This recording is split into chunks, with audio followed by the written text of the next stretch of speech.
montre bien comment le manipulateur peut nous faire douter d'une manière très simple. La dernière personne qui a fait ça, voilà. Vous voyez, il n'y a pas de suite à la phrase. Il commence une phrase, il ne la termine pas.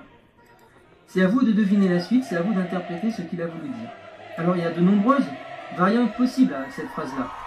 Par exemple, fais ça et... ou bien encore. Si tu fais ça, ou encore. Tu devrais faire ça, sinon... Ce mécanisme peut aussi prendre la forme d'une question à laquelle le manipulateur ne donnera jamais de réponse. Par exemple, sais-tu ce qui est arrivé à la dernière personne qui a fait ça? Voilà. Vous voyez, à travers toutes ces phrases, à chaque fois, c'est à nous d'imaginer la suite. Et comme par d'autres mécanismes qu'on a déjà vus auparavant et dont je vous ai déjà parlé à travers mes vidéos, comme on est en proie au doute de plus en plus, on a tendance à imaginer le pire, surtout quand la phrase ressemble à une menace. Et souvent, le fait d'imaginer le pire fait encore plus peur.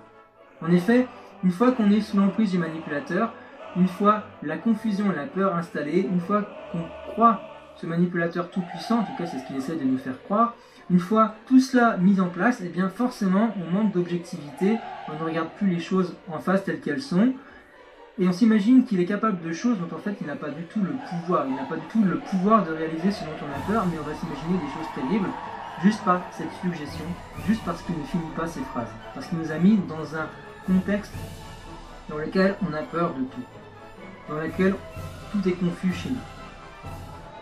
Comme je le disais au début de cette vidéo, il est possible que vous soyez surpris par les deux dernières phrases que j'ai choisi de vous donner.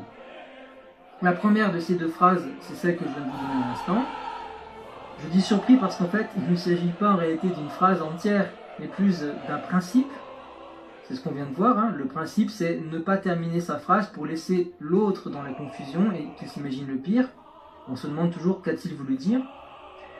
Et la deuxième phrase, c'est celle que je trouve vraiment surprenante. C'est simplement la phrase qui n'existe pas. Vous allez comprendre tout de suite ce que je veux dire.